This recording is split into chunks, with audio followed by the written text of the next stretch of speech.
A strong magnitude 4.7 earthquake occurred in the North Pacific Ocean near Copper Island, Russia, in the morning of Sunday, July 6, 2025 at 10:19 a.m. local time, GMT+12.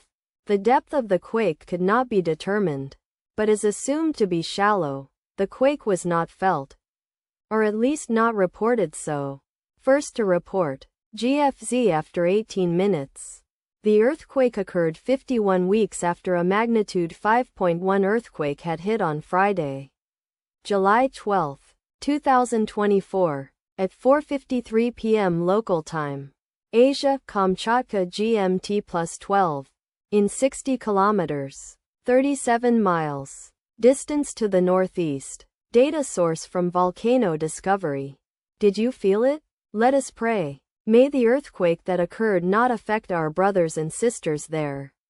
May the earthquake not happen again. And may God protect everyone. Amen.